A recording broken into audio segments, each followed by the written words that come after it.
how on earth are the Chicago White Sox doing this? They are just on top of the AL Central. They keep winning ball games, and I'm asking myself, even before recording this podcast, how? I genuinely don't know. What's up, everybody? Welcome back to Bat for Baseball, the Bass Baseball Podcast on the internet. I'm Adam Peddle, joined alongside by Nicholas Playalog. No, genuinely, I have no idea how they're doing it. I look at their teams, I'm looking at the names, I'm thinking, how are these guys all of a sudden good? And who are these guys? Well, we're going to dive into it and just kind of break down just who's been doing well for the Chicago White Sox team and whether or not we think it's sustainable. Before we do, hit that like button and smash that subscribe button. Let's flash over to the standings right here, Nick, where you see the White Sox, they're tied with the Cleveland Guardians on top of the AL Central. I would have never thought that would happen this year. I would have never thought that happened in the next 5 years, the way they've been playing lately. Yeah, they're firmly entrenched in a playoff spot right now, which is crazy. I mean, I guess it goes to show that the AL is just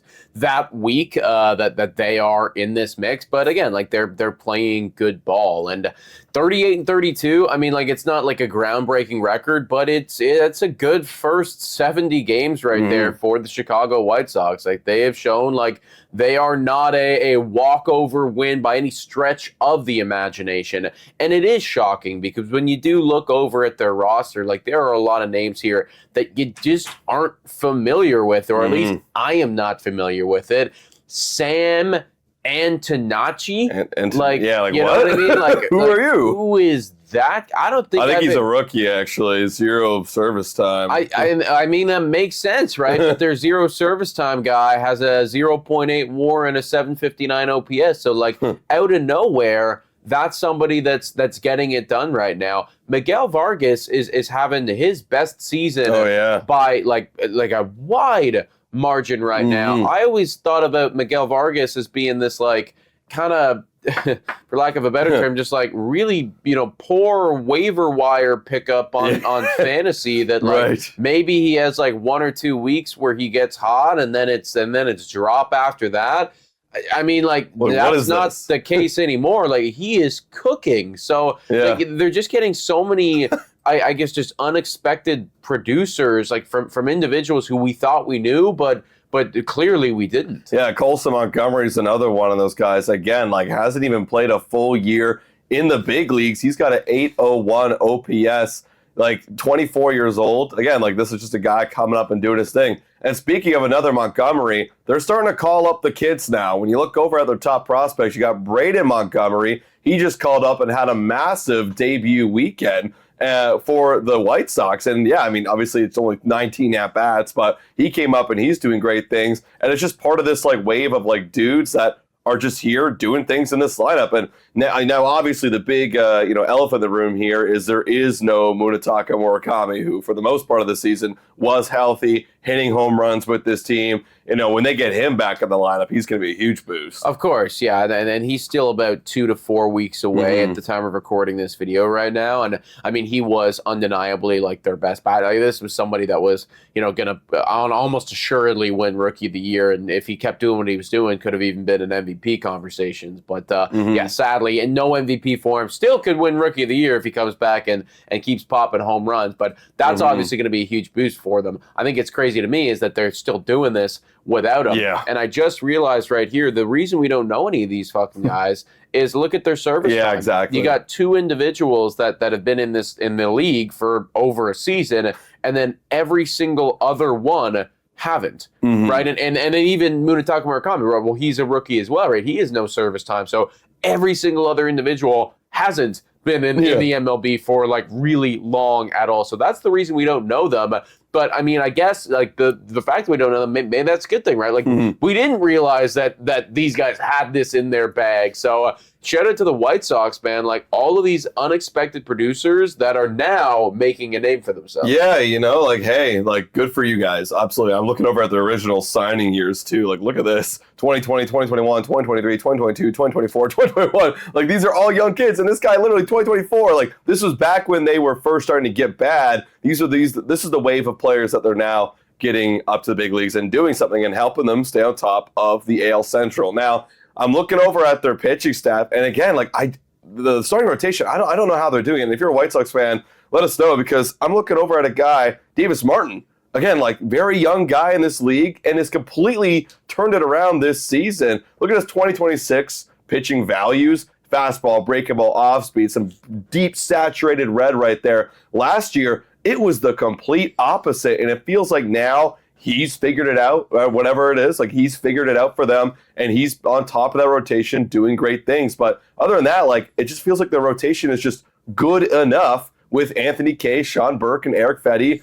4-man rotation. It looks like they're kind of injured right now. Yeah, it looks like their starting rotation is a little bit injured. Drew Thorpe, Noah Schultz, and Kai Busch, but they're doing just enough, especially with that bullpen too.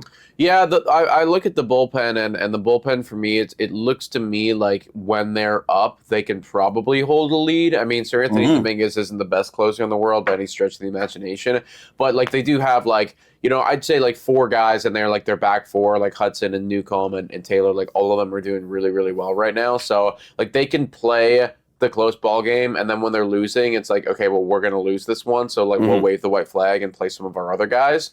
But I mean, like that's a good enough, like if you have a back end bullpen like that, then that should theoretically be good enough. The starters are a mystery to me. Yeah. It's like I like Davis Martin, like that's awesome, and nobody would have seen that coming. But like the fact that that's your number 1 right now is ludicrous. And then like you got like we know these names. Anthony Kay, Sean Burke, and Eric Fetty, like they've been around for a little while and like have never been really good, and they're just kind of like being mid right now. So it is wild that this team is still finding ways to claw out wins. But I guess maybe that's also a product too of their division potentially. Yeah, right. One of the weakest in baseball. Like and the whole American League, you say, and the whole American League being weak as well. Like I do think that some of these numbers have got to come around eventually. Like, do I think that the White Sox are still going to win this division? And no, and then the playoff odds are reflective of that as well, actually. Like, Cleveland currently has a 69.1% chance, and the White Sox have a 31% chance. And that kind of tracks. Yeah. Like, that does honestly kind of track with me. It's like it just feels like something is unsustainable here. I don't know what, but it feels like something is. The reason why you're probably thinking that is because you can't trust any of those names because they haven't been here at all. Like, at least when I can fall back on other teams that are struggling and it's like, okay, they have name value and they have veterans there and they've done it before and we've seen this story. We don't know the White Sox story this season. And that's kind of exciting, but also kind of scary if I'm a White Sox fan. Like the fact that even at the beginning of this year that we went from 0.5% in April 1st, and now you have 31% with a bunch of just random dudes. I don't want to say random because it's disrespectful, they're doing it. A bunch of dudes that haven't played in the big leagues together for like ever. It's pretty dang exciting. So yeah, I mean, for me, outsider looking in, it's easier for me to go like, yeah, like this is unsustainable because we haven't seen it. But like, is this the year where just somehow magic happens and they find a way to just squeak into a wild card with a weak AL? Well, maybe. Even if it isn't, I would say that this already is a pretty big win for Chicago. Yeah. You're out of the I guess the pit of irrelevancy, and like you've now entered into, oh shit, like people are talking about you, and like you can make a little bit of noise. Now that's not to say that like I think that you're going to go and make a strong play and win the World Series. Like they get a lot of work to do, and I think that if they're actually serious with this, we'll see where they're at in like a month and a half from now.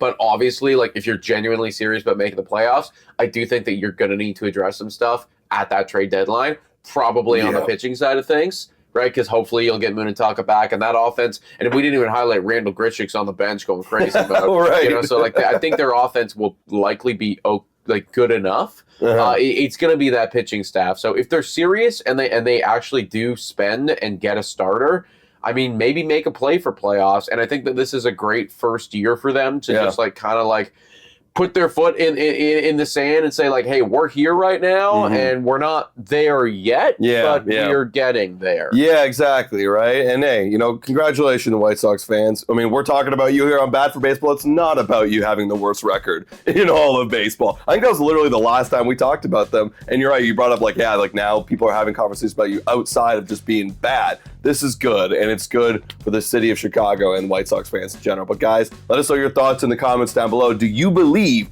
in this White Sox team, or are we seeing something right here that we're not seeing, or we're not seeing something that maybe is like a kind of a pitfall for them eventually at some point in the season? Hit that like button, smash that subscribe button. We'll catch you next time. Cheers.